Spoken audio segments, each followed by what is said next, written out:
My name is Victoria Bennett, 26 years old, and I can still feel the sting of my sister's hand across my face. The sound echoed through our parents' dining room like a gunshot, silencing 20 guests mid-conversation.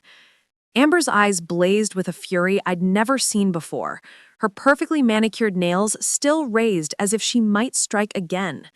My emerald dress, the one I'd saved for months to buy back in Seattle, suddenly felt like a target painted on my skin. Around us, aunts and uncles froze with forks halfway to their mouths, while my mother's face drained of color, not from shock at the violence, but from something far worse. Before we jump back in, tell us where you're tuning in from, and if the story touches you, make sure you're subscribed, because tomorrow I've saved something extra special for you. The careful facade she'd built was cracking, and in that moment, as my cheek burned and my heart hammered against my ribs, I realized this wasn't about a dress at all. My father's hand tightened around his wineglass until his knuckles went white, and I caught the briefest flicker of panic in his eyes before he masked it with anger directed at me. What I didn't know then, standing there with tears threatening to spill and shame flooding my chest, was that Amber's slap would become the thread I'd pull to unravel years of lies. By the time I was done, the sister who struck me would lose everything she'd stolen, and the parents who enabled her would watch their carefully constructed world collapse around them. The morning after the dinner party, I stood in the bathroom of my childhood bedroom, staring at the angry red mark on my left cheek. The handprint had faded slightly overnight, but the outline of Amber's fingers remained visible, a constellation of broken capillaries that makeup could barely disguise. I pressed foundation over the mark with shaking fingers, each dab a reminder of how I'd stood there last night, speechless and humiliated, while our cousin Jennifer had gasped and Uncle Thomas had cleared his throat uncomfortably. My mother had ushered everyone to the living room for coffee with forced cheerfulness, leaving me alone in the dining room with my shame. I'd excused myself early, claiming a headache that nobody questioned because nobody had rushed to my defense either. Downstairs, I could hear my mother clattering dishes in the kitchen with more force than necessary. The house in Lake Oswego had always been her pride, a sprawling colonial with white columns and a manicured lawn that screamed respectability. Now it felt like a museum, where I was an unwelcome exhibit, something to be hidden away when company arrived. I pulled on jeans and a simple sweater, the opposite of last night's elegance, and made my way downstairs, each step creaking under my weight like an accusation. Patricia Bennett stood at the sink, her back rigid, scrubbing a serving platter that was already clean. She didn't turn when I entered, but her shoulders tensed, and I knew she'd registered my presence. The kitchen smelled of old coffee and the lingering scent of last night's roasted chicken, a meal I'd helped prepare for 6 hours, only to have it overshadowed by violence. "Your father wants to speak with you," she said finally, her voice clipped and cold. "He's in his study." I poured myself coffee, my hands still unsteady, and walked down the hallway to Robert Bennett's domain. The study was all dark wood and leather, filled with legal books he'd collected during his 30 years as a corporate attorney. He sat behind his massive desk, reading glasses perched on his nose, reviewing documents that he quickly closed when I knocked on the open door. "Sit down, Victoria," he said, gesturing to the chair across from him, with the same tone he might use for a client meeting. Not his daughter, not the child who'd just been assaulted in his home. I sat, cradling my coffee mug like a shield, waiting for an apology or at least an acknowledgement of what had happened. Instead, my father leaned back in his leather chair, steepled his fingers, and studied me with the calculating gaze that had won him countless courtroom victories. "Last night was unfortunate," he began, choosing his words carefully. "Amber was under tremendous stress with the gallery opening next week, and your choice of attire was, frankly, inappropriate for the occasion." "Inappropriate, Dad?" She hit me in front of 20 people because I wore a nice dress to a family dinner? "You wore a dress that cost more than most people make in a month to an event celebrating your sister's achievement," he corrected, his voice hardening. "It looked like you were trying to upstage her on her special night. Your mother and I have discussed this, and we think it's best if you apologize to Amber and let this matter drop." I stared at him, searching for any hint of the father who used to push me on swings at the park, who helped me with algebra homework at this very desk, who cried at my college graduation. That man had vanished, replaced by this stranger who could justify violence with the ease of someone arguing a minor contract dispute. "Apologize?" I repeated, the word tasting like ash in my mouth. "For being hit?" "For provoking your sister," he said firmly. "You've been back home for 4 months now, Victoria, and you seem to have forgotten how things work in this family. Amber has always been sensitive about comparisons, and you know that. When you lost your position in Seattle and came back here, we opened our home to you.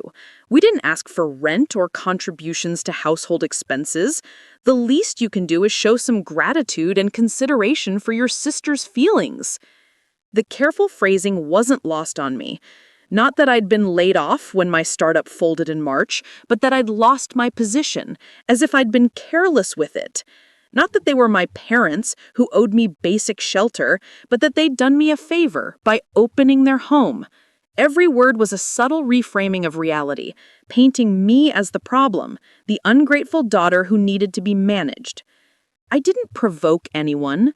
I wore a dress I bought with my own money to a family dinner. If Amber felt threatened by that, maybe the problem isn't my wardrobe. My father's jaw tightened, and he removed his reading glasses with deliberate slowness, a gesture I recognized as a warning sign. "You're living under our roof, eating our food, using our resources. If you can't abide by basic family harmony, perhaps you should consider alternative arrangements." There it was, the threat that had been hovering since I'd moved back in May, unspoken, but always present. My father had systematically ensured I had no other options. When I'd first returned from Seattle, devastated by the startup's collapse and my subsequent unemployment, he'd convinced me to give him power of attorney over my finances temporarily while I got back on my feet. He'd transferred most of my remaining savings into what he called a high-yield account that I couldn't access without his approval. He doled out $100 a week for personal expenses, barely enough for gas and the occasional coffee, while Amber drove a new BMW and wore designer labels like uniforms. I justified it at first, telling myself it was temporary, that my father was helping me avoid impulsive purchases while I was emotionally vulnerable. But 4 months had passed, and every job application I submitted seemed to disappear into a void. My father reviewed each one before I sent it, offering suggestions that often meant rewriting entire sections until the applications no longer sounded like me. Interviews were rare, and the 2 I'd managed to secure had somehow fallen through at the last minute. The hiring managers suddenly cool and distant when we'd initially seemed to connect. "I understand," I said quietly, rising from the chair. There was no point in arguing when he held all the power. But as I left his study and climbed the stairs back to my room, something shifted inside me. The coffee had settled in my stomach, warm and grounding, and with it came a clarity I hadn't felt in months. This wasn't normal. Fathers didn't control their adult daughter's finances indefinitely. Mothers didn't excuse physical violence, and sisters certainly didn't get away with assault because they felt outshone at a dinner party. I closed my bedroom door and pulled out my laptop, the one thing my father hadn't confiscated because I had convinced him I needed it for job searching. Instead of opening LinkedIn, I typed a different search into Google: financial abuse by family members and how to regain access to your own bank account. Preparing and narrating this story took us a lot of time, so if you are enjoying it, subscribe to our channel. It means a lot to us. Now back to the story. The results that populated made my hands go cold and then hot, a flush of recognition spreading through my body as I read article after article describing exactly what I had been living through. My phone buzzed on the nightstand. A text from Marcus Peterson. "Hey, Tori, you disappeared fast last night. Everything okay? That situation looked intense." Marcus had been my friend since freshman year at University of Oregon, one of the few people from college I'd stayed in touch with after moving to Seattle. He'd been seated near the end of the table last night, far enough from the slap that he might not have seen it clearly, but close enough to know something had happened.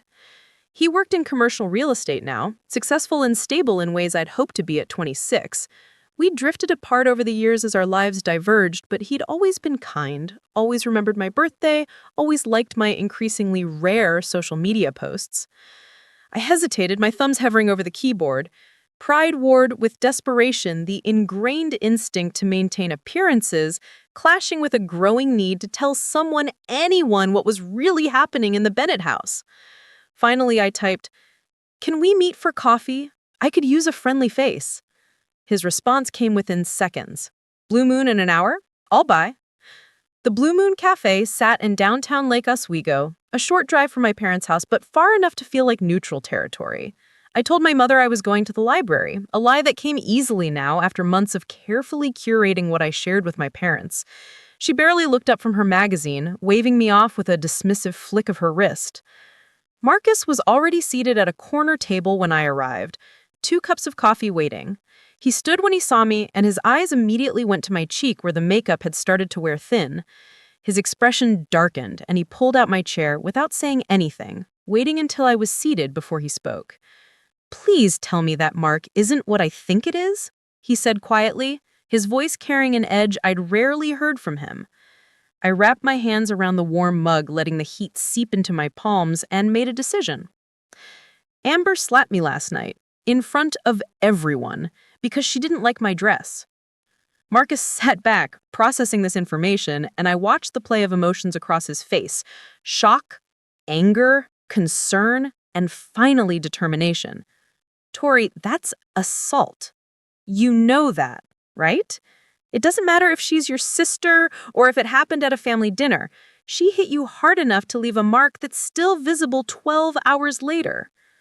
My father wants me to apologize to her, and saying it out loud to someone outside the family made it sound even more absurd. He says I provoked her by trying to upstage her at her celebration dinner. "That's insane," Marcus said flatly.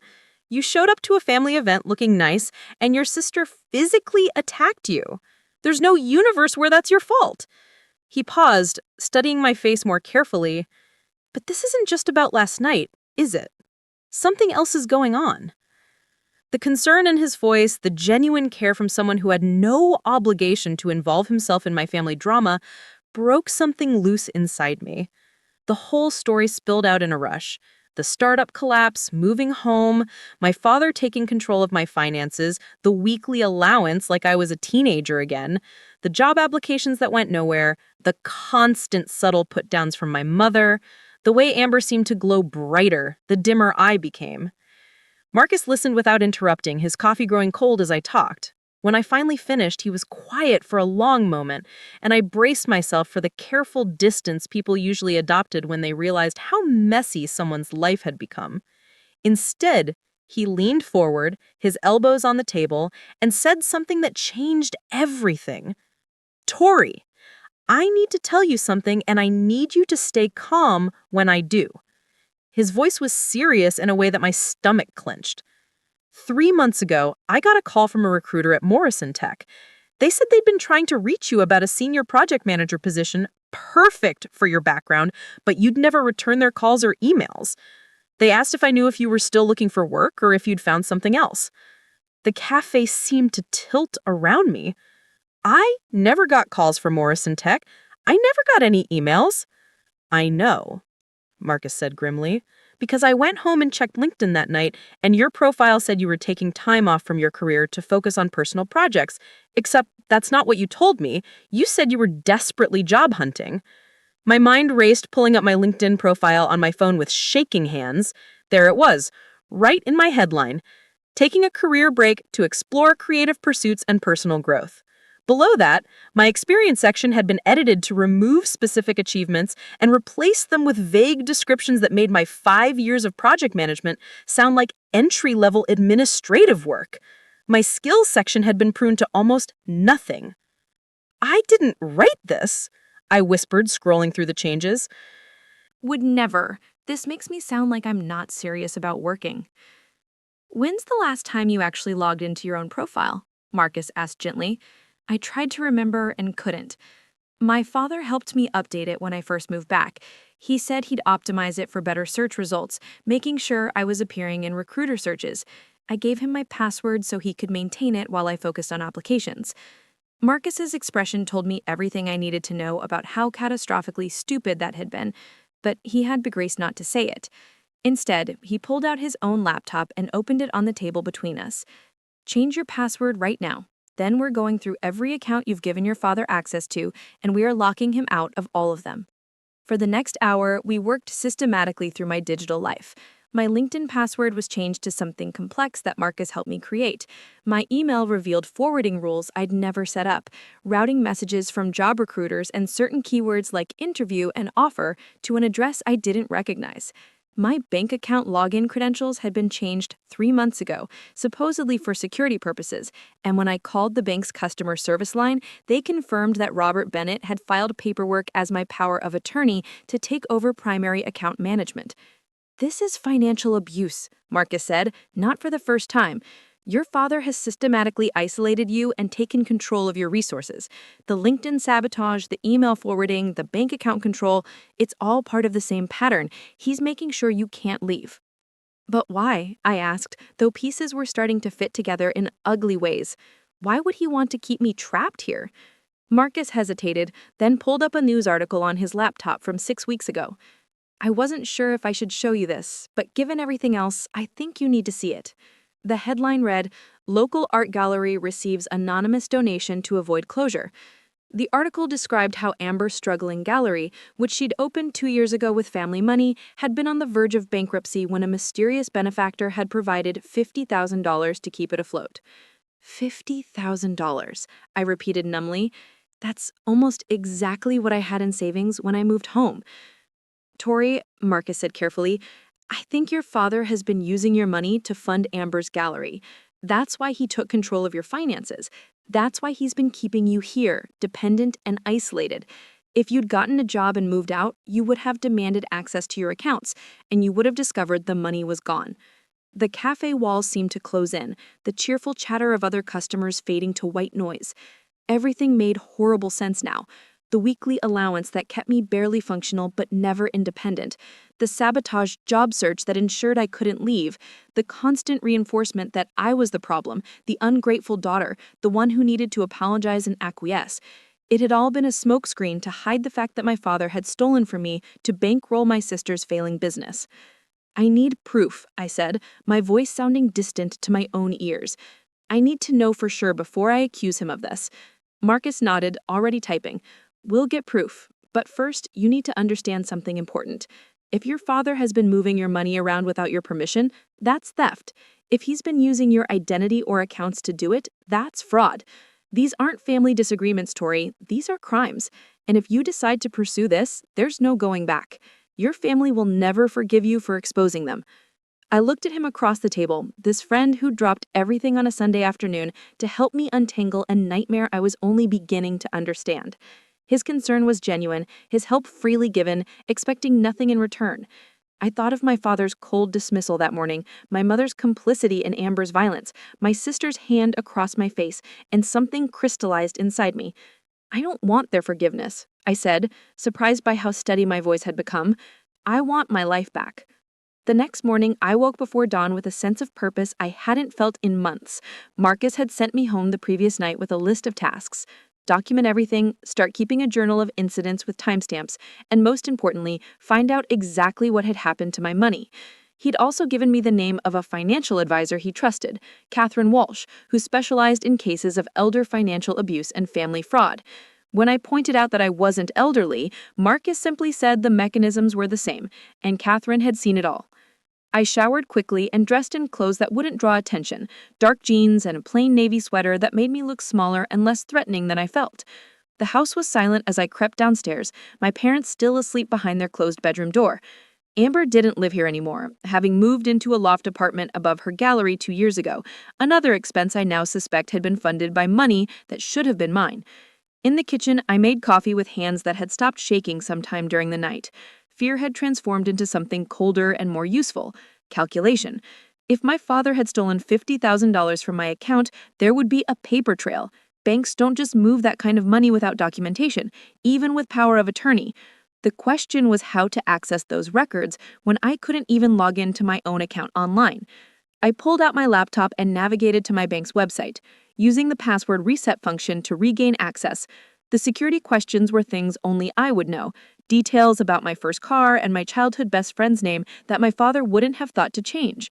When the temporary password arrived in my email, I logged in with my heart hammering, half expecting to find the account completely emptied. What I found was worse. The account showed a balance of $700, a far cry from the $53,000 I'd had when I moved home in May. But the transaction history that made my breath catch in my throat.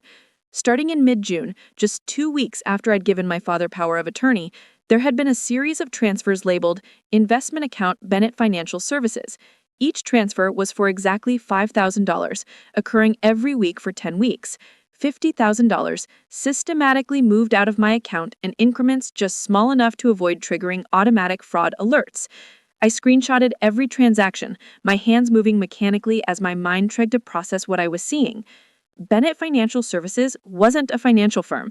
Real company. It was my father's name attached to the word financial, a thin veneer of legitimacy over what was essentially theft. The transfers had stopped in mid-August, right around the time the news article about Amber's gallery had been published. The timeline was damning. But there was more. Scrolling further back, I found other irregularities. My direct deposit from my last paycheck in Seattle received in early April had been there one day and gone the next, transferred to something called BFS Holdings. Smaller amounts had been siphoned off throughout the summer, $50 here, $100 there, always on different days of the week, never following a pattern that would be easy to spot. By the time I'd finished documenting everything, I had evidence of nearly $60,000 that had been moved out of my account without my knowledge or permission. I was uploading the final screenshot to a secure cloud storage account Marcus had helped me set up when I heard footsteps on the stairs. I closed the laptop quickly, my heart rate spiking, and turned to find my mother entering the kitchen. Patricia Bennett was already dressed for the day in cream slacks and a pale blue cashmere sweater, her silver hair perfectly styled despite the early hour. She moved to the coffee pot without acknowledging me, pouring herself a cup with the precise movements of someone performing a familiar ritual. "You're up early," she observed, her tone neutral but her eyes assessing. "Couldn't sleep?" "Something like that," I said, wrapping my hands around my own mug. The heat anchored me, reminded me to stay calm, to not reveal what I'd just discovered. My mother settled into the chair across from me, and for a moment I saw a flicker of something in her expression that might have been concern. Then it was gone, replaced by the cool composure she wore like armor. "Victoria, about yesterday morning, your father's conversation with you, I want you to understand that we're only trying to help you find your footing again." The words were conciliatory, but the delivery was anything but. This was Patricia Bennett in mediator mode, smoothing over conflicts not because she cared about my feelings, but because discord made her uncomfortable. She'd spent 35 years as a corporate executive's wife, hosting dinner parties and managing social calendars, and she approached family relationships with the same strategic mindset she applied to seating arrangements. "Help me find my footing," I repeated, testing the phrase. "Is that what you call it when Dad controls every dollar I can spend?" Her lips thinned, a crack in the composed facade. "Your father is managing your finances until you're emotionally stable enough to handle them yourself. After what happened in Seattle, the way you let that startup consume your life and then fell apart when it failed, can you really blame us for being cautious?" The casual rewriting of history took my breath away. I hadn't let the startup consume my life.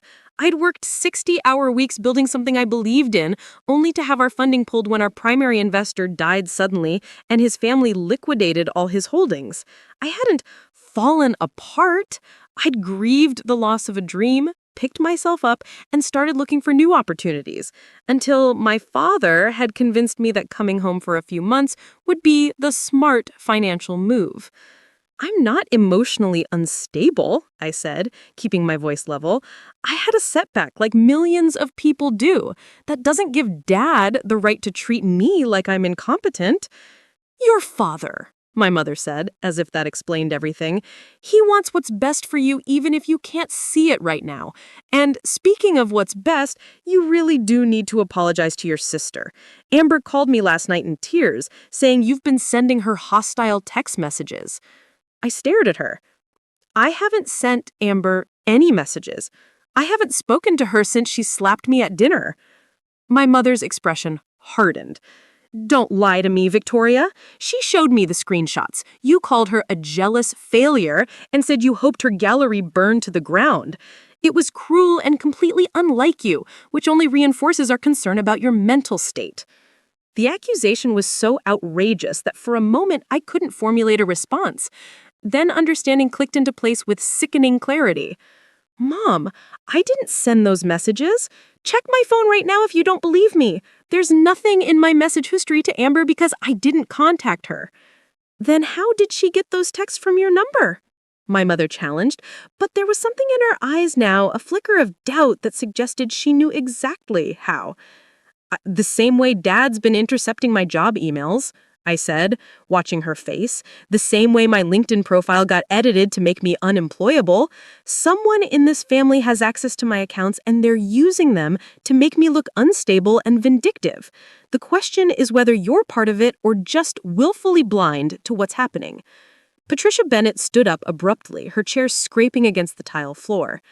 I won't sit here and listen to you make accusations against your family. You're being paranoid and, frankly, concerning. Maybe your father is right that you need more than just financial management. Perhaps we should look into counseling, somewhere you can get professional help for whatever you're going through. The threat was clear. Question the family narrative, and they'd paint me as mentally ill. It was a perfect trap. Any protest would be reframed as evidence of instability, any anger as proof I needed intervention. If I'd still been the uncertain, isolated version of myself from yesterday morning, it might have worked. But I'd spent the last 24 hours documenting theft and discovering just how far my family would go to maintain control, and I was done being gaslit. I think counseling is a great idea, I said calmly. I'll make an appointment today. And while I'm at it, I'll also schedule a meeting with my bank to discuss why $50,000 was transferred out of my account without my knowledge or permission. I'm sure they'll be very interested in reviewing the power of attorney paperwork and whether those transfers were actually in my best interest. My mother's face went pale, confirming what I'd suspected. She knew about the money. Maybe she didn't know all the details. Maybe she'd let my father handle the specifics while she enjoyed plausible deniability, but she knew enough to understand that I just threatened to expose them. Victoria, she said, her voice dropping to a warning tone, be careful about what you're suggesting. Your father is a respected attorney with connections throughout this state. If you start making wild accusations about financial impropriety, it will destroy your credibility and any chance you have of rebuilding your career. No one will want to hire someone who sues their own family. Interesting that you jump straight to the word sue, I observed. I just said I wanted to talk to my bank. But thank you for confirming that there's something worth suing over. I stood and carried my mug to the sink, rinsing it with steady hands while my mother stood frozen behind me. I'm going out for a while. I have some errands to run, some people to meet with. Don't wait up. I left her standing in the kitchen and went upstairs to gather my things. My laptop, my phone, the folder of documents I'd been secretly compiling, and a change of clothes all went into my backpack. I didn't know if I'd be coming back tonight or ever, but I was preparing for the possibility that this morning's conversation had burned a bridge I couldn't uncross. My father emerged from his bedroom as I was heading back down the stairs, still in his bathrobe, his hair uncombed. "Where are you going?" he demanded, his attorney voice fully engaged despite the domestic setting. "Out," I said simply, not slowing my pace. "Victoria, stop." His command echoed in the stairwell, but I keep moving, my hand on the front door. "We need to discuss your behavior yesterday and this morning. Your mother is very upset, and frankly, so am I. This hostility toward your sister, these accusations you're making, it all needs to stop before you do real damage to this family." I turned to face him, this man who taught me to ride a bike and helped me study for the bar exam I'd never taken because I'd chosen business over law. He looked older than I remembered, the lines around his mouth deeper, his shoulders slightly stooped. For just a moment, I wanted to believe there was a reasonable explanation for everything, that my father had made mistakes, but not malicious choices, that we could somehow fix this without destroying what was left of our relationship. Then I remembered the transaction history, the $50,000 labeled as investments that had somehow ended up saving Amber's gallery, and the moment of weakness passed. I'm going to ask you a direct question, Dad, and I want a direct answer. Did you transfer money from my savings account to Amber without my permission?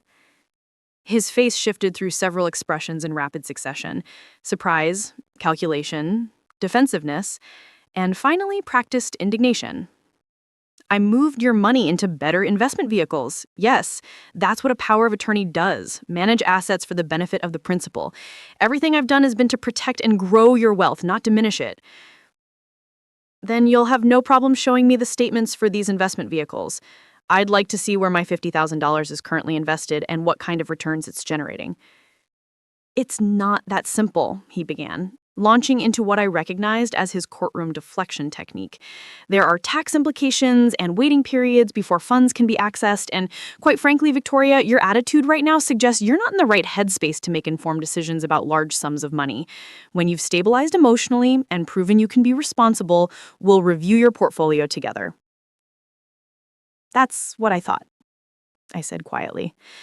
You can't show me the statements because there are no investments. You took my money and gave it to Amber for her gallery, and now you're trying to gaslight me into thinking I'm too unstable to notice. But I'm not crazy, Dad. I'm just finally paying attention. I walked out the front door before he could respond, my legs carrying me toward my car with a speed that was just short of running. Behind me, I heard him calling my name, his voice tight with something that might have been panic. I didn't look back.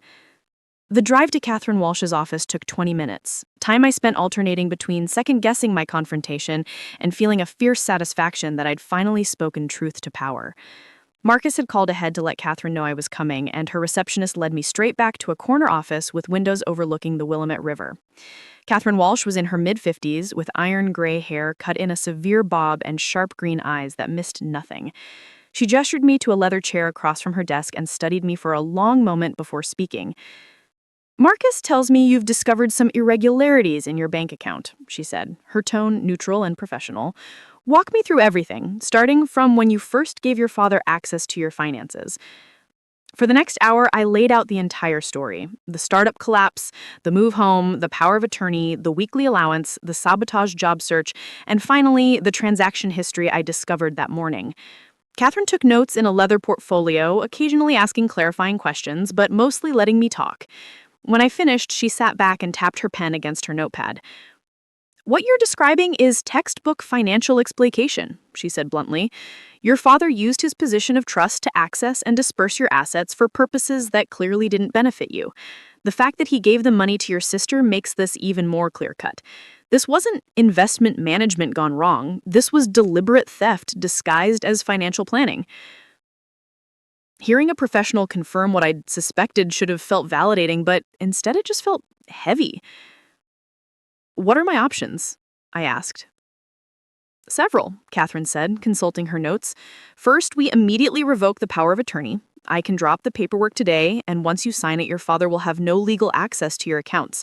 Second, you file a complaint with your bank and potentially with law enforcement, depending on how far you want to take this.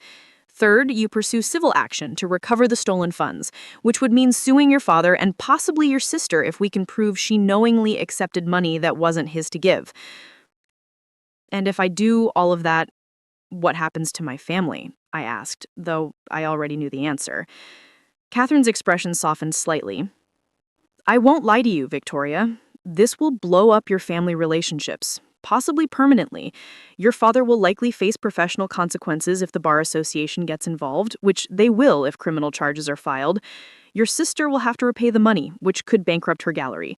Your mother will have to choose sides, and based on what you've told me, she'll probably choose your father. You need to decide if you're prepared for that level of fallout.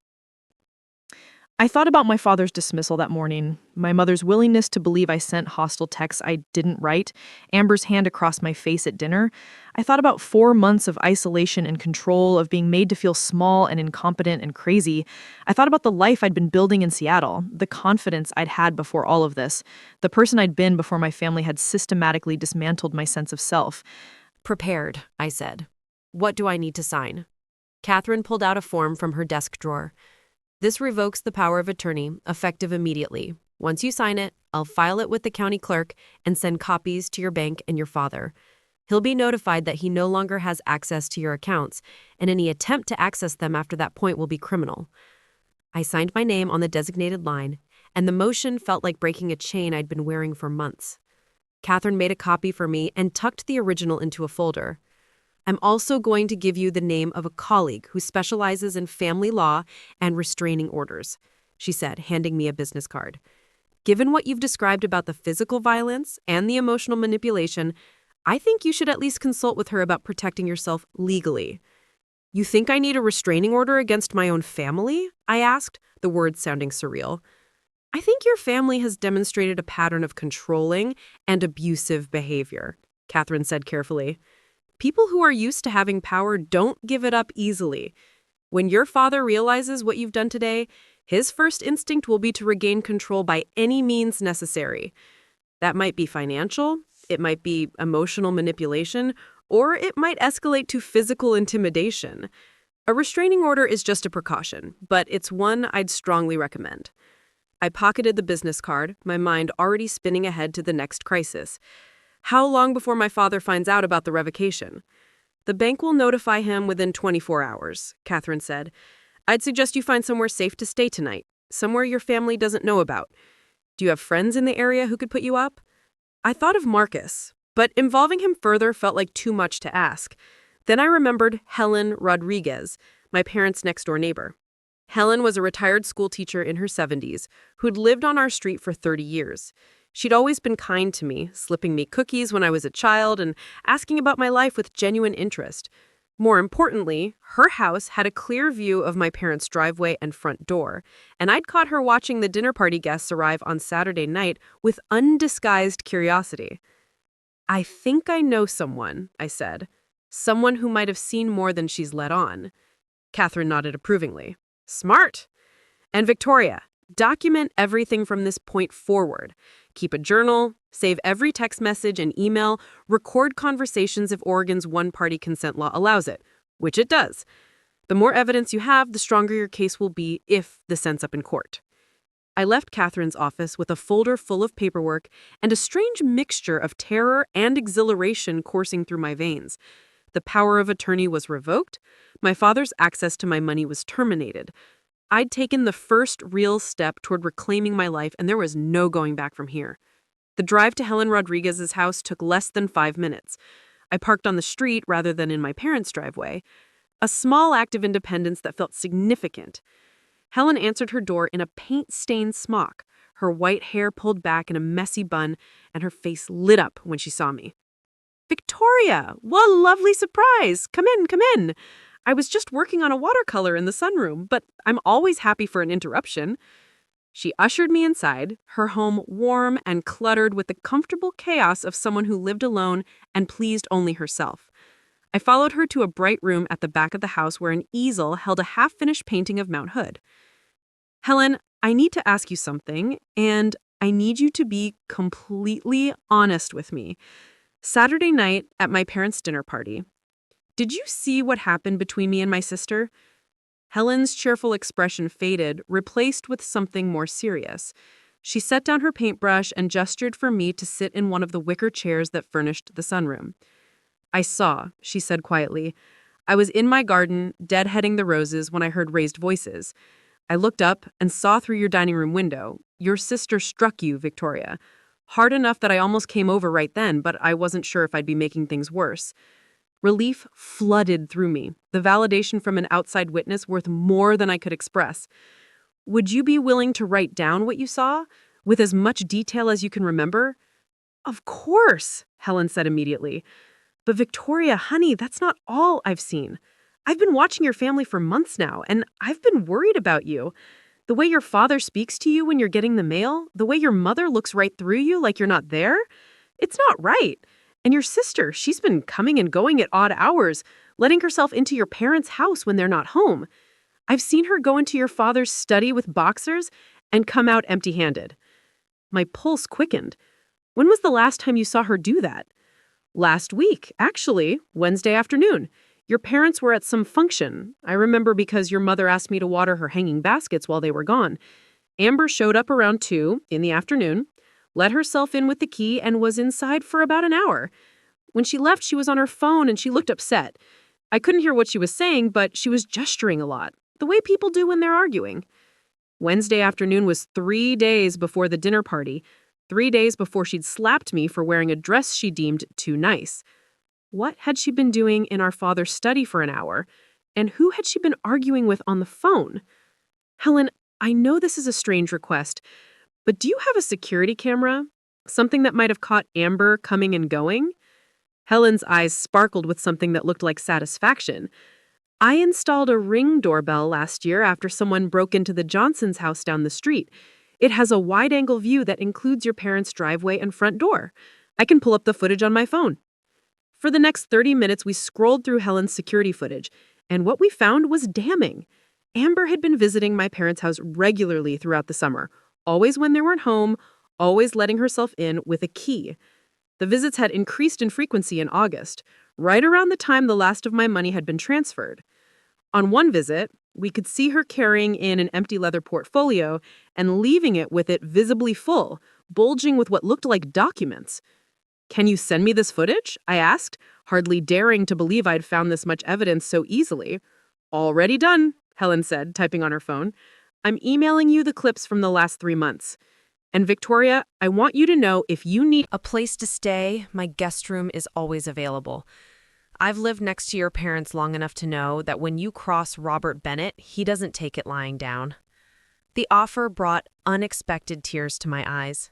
Thank you, Helen. I might take you up on that.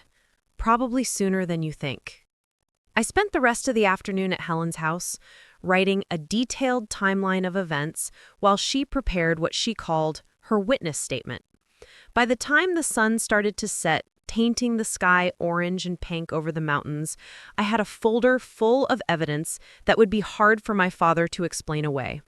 Bank statements, security footage, Helen's written account of the slap, and Catherine's legal documentation of the revoked power of attorney. My phone had been buzzing with increasing frequency throughout the day, calls and texts from my father that I'd ignored. Around 5 in the evening, my mother started calling too, her messages progressing from concerned to annoyed to angry. I turned my phone to silent and tried to focus on the task at hand. At 6:30, Marcus texted, "Just drove past your parents' house. Your dad's car is there and so is Amber's. Looks like a family meeting. You might want to stay away tonight." I showed the message to Helen, who pursed her lips thoughtfully. "They know," she said. "The bank must have notified your father about the power of attorney. He's calling in reinforcements." "Good," I said, surprised by my own vehemence. "Let them panic. Let them scramble to figure out how to explain where my money went.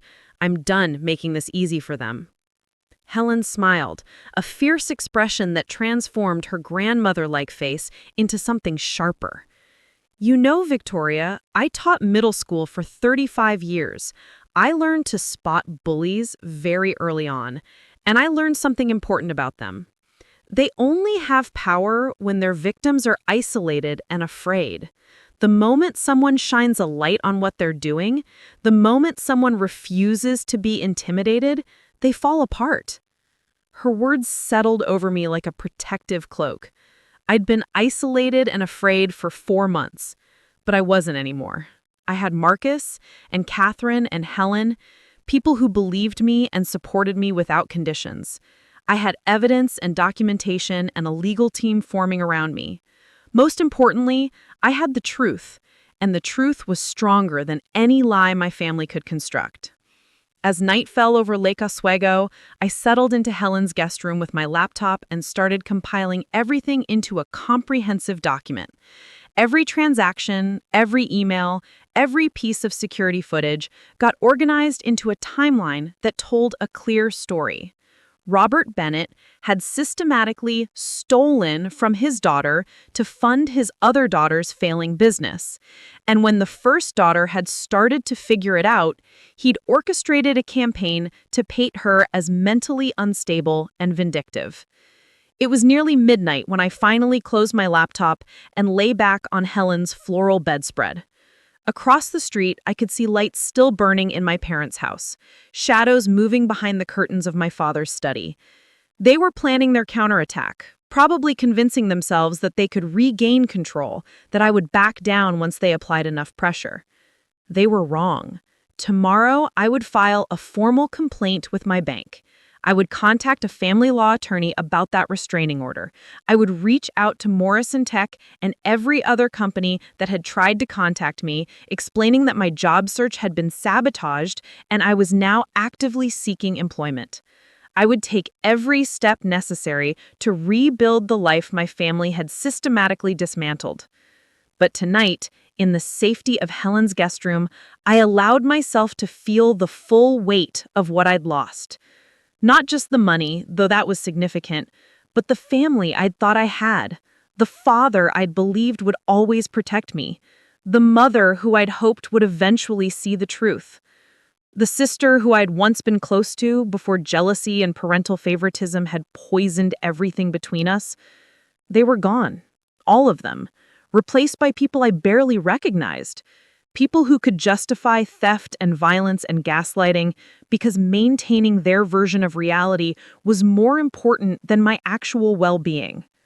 The grief of that realization was almost physical, an ache in my chest that made breathing difficult. But beneath the grief, something else was growing. Determination. They'd underestimated me, assuming I'd stay beaten down and compliant, that I'd never find the strength to fight back. Tomorrow, I would show them exactly how wrong they'd been. And by the time I was finished, everyone would know the truth about the Bennett family's perfect facade. The morning arrived with weak autumn sunlight filtering through Helen's lace curtains, and I woke to find 17 missed calls on my phone. 14 were from my father, 2 from my mother, and 1 from a number I didn't recognize. I lay there for a moment, letting the gravity of what I'd started settle over me like a heavy blanket, then forced myself out of bed and into the shower. The hot water helped clear my head, washing away the lingering fog of a restless sleep filled with dreams of courtrooms and empty bank accounts. Helen had coffee ready when I emerged, along with fresh scones that smelled like they'd just come out of the oven. She was already dressed in gardening clothes, her white hair braided down her back, and she gave me an encouraging smile as I sat down at her kitchen table. The normalcy of the scene, the simple domesticity of breakfast with someone who expected nothing from me, made my throat tight with unexpected emotion. "Your father came by last night," Helen said casually, buttering a scone. "Around 10 o'clock. He knocked on my door asking if I'd seen you. I told him I hadn't, which was technically true since you were already upstairs in bed by then. He didn't look well, Victoria. His face was red and his hands were shaking. I've never seen Robert Bennett anything less than completely composed." I wrapped my fingers around the coffee mug, drawing comfort from its warmth. "What did he say exactly?" "He said you'd had some kind of breakdown, that you'd made serious accusations against him at the bank, and he was worried about your mental state. He asked if I would call him immediately if you showed up here because he wanted to get you help before you did something you'd regret." Helen's expression was carefully neutral, but her eyes held a shrewd awareness. "He didn't mention that you were sleeping 20 feet above his head." The fact that my father had gone straight to the mental illness narrative didn't surprise me, but hearing it confirmed made something harden in my chest. This was his strategy then, painting me as unstable rather than addressing the actual theft. It was clever in a way, preemptively discrediting anything I might say by framing it as the result of mental instability rather than a legitimate complaint. Paranoid delusions of a troubled mind. If I hadn't already documented everything, if I didn't have Helen's witness statement and the security footage and Catherine's legal expertise, it might have worked. "He's going to tell everyone I'm having a breakdown," I said, testing the words out loud. "My aunts and uncles, family friends, probably people in his professional network. By the time I try to tell the truth, everyone will have already heard his version." "Probably," Helen agreed, pouring more coffee. "But you have something he doesn't have. Evidence. Robert can spin a compelling narrative, I'm sure, but he can't explain away bank records and security footage. And the more desperately he tries to discredit you, the more suspicious it will look to anyone paying attention. I checked my phone and found a text from Marcus sent at 6 in the morning. Breakfast meeting with Catherine at 8, if you're up for it. She has news. Blue Moon Cafe? I texted back a confirmation and finished my scone, trying to prepare myself mentally for whatever news Catherine had found. Good or bad, I needed to know what I was facing. The Blue Moon was quiet when I arrived. Just a few early commuters grabbing coffee before work. Marcus and Catherine were already seated at the same corner table Marcus and I had occupied 2 days ago, though it felt like a lifetime had passed since then. Catherine had her leather portfolio open, and Marcus looked grim in a way that made my stomach clench with apprehension. "Thank you for meeting on short notice," Catherine said as I slid into the booth beside Marcus. "I've been doing some digging since our meeting yesterday, and I wanted to update you on what I found. Some of it is good news.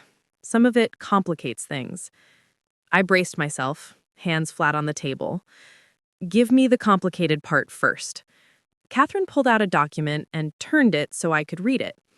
"This is the power of attorney paperwork your father filed with the bank. It's more comprehensive than I initially thought. He didn't just give himself access to your checking and savings accounts. He established himself as a co-trustee on your grandfather's trust fund, the one that was set up for you when you turned 21. The world seemed to tilt sideways. My grandfather's trust fund? I thought that was locked until I turned 30 or got married. It was, Catherine said carefully, but there's a provision in the trust document that allows for early access in cases of emergency or with the approval of both trustees. Your grandfather named himself and your father as the original trustees.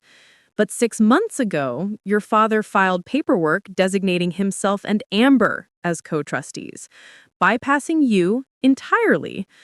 Marcus made a sound of disgust beside me. Is that even legal? It's legally questionable, Catherine said. Your grandfather's will is clear that Victoria is the beneficiary, but the trust language has some ambiguity about trustee succession. Your father exploited that ambiguity to bring Amber on, and together they've been making withdrawals.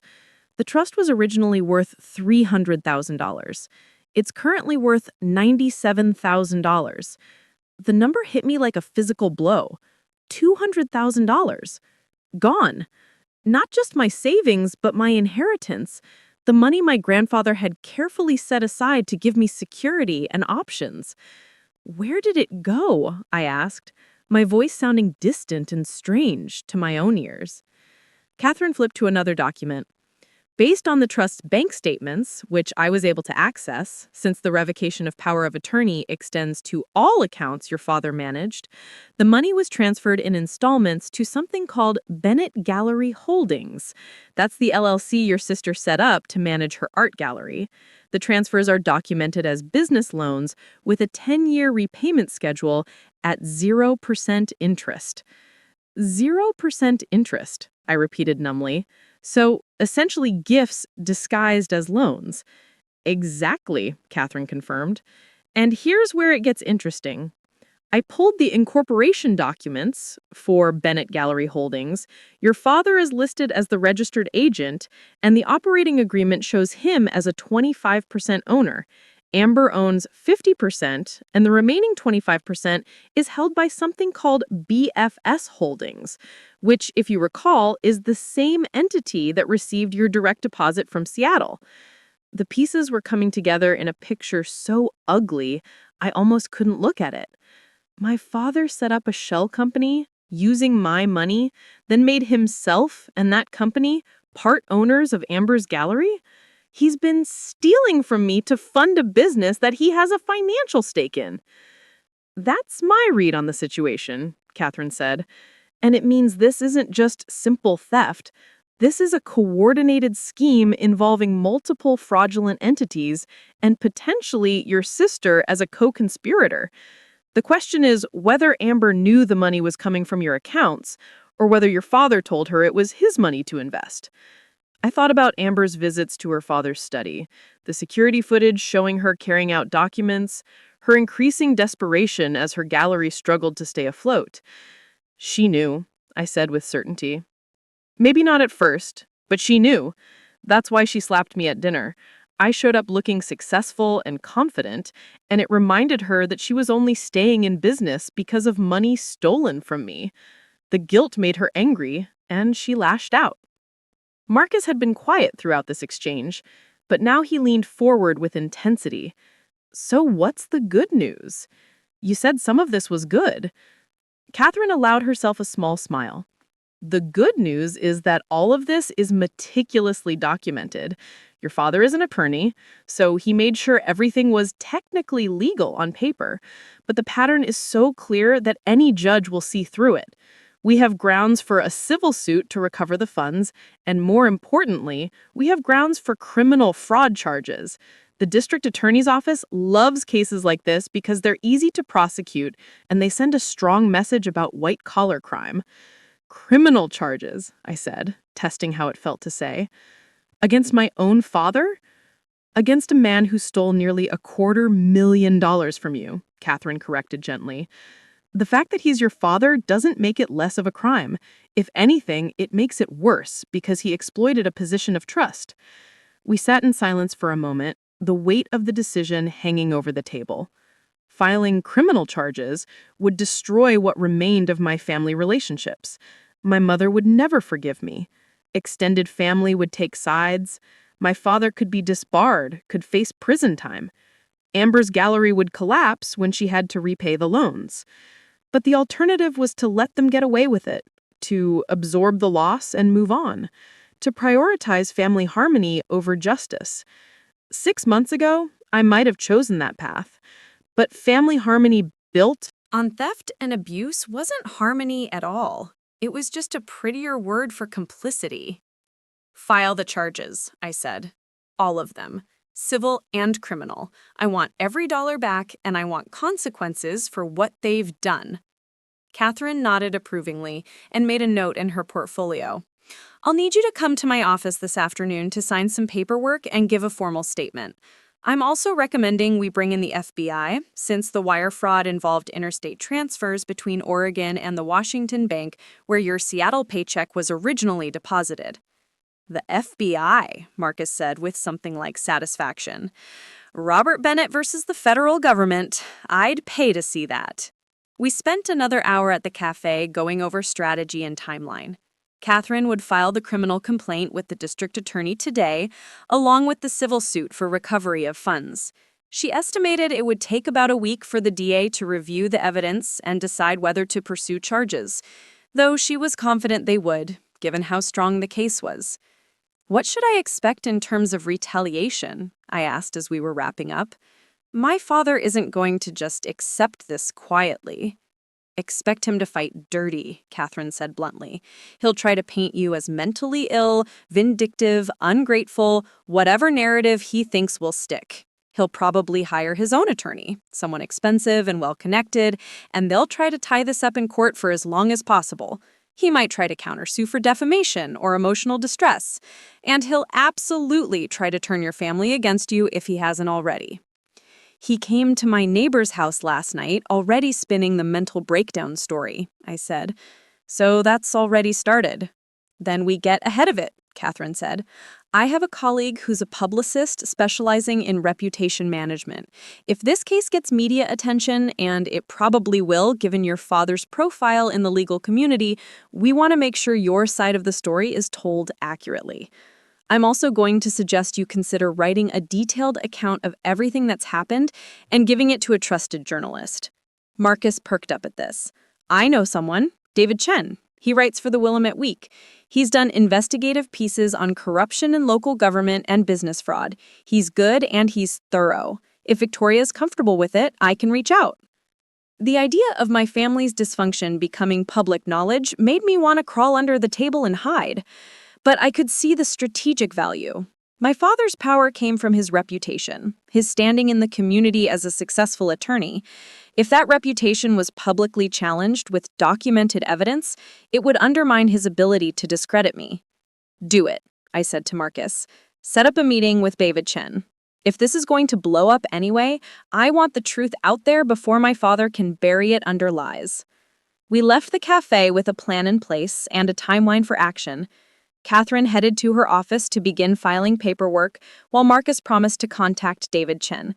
I had the afternoon free before my next meeting with Catherine, and I found myself driving aimlessly through Lake Oswego, not ready to return to Helen's house, but unwilling to go anywhere my family might find me. My phone rang, and I almost didn't answer when I saw it was the unknown number from this morning calling again.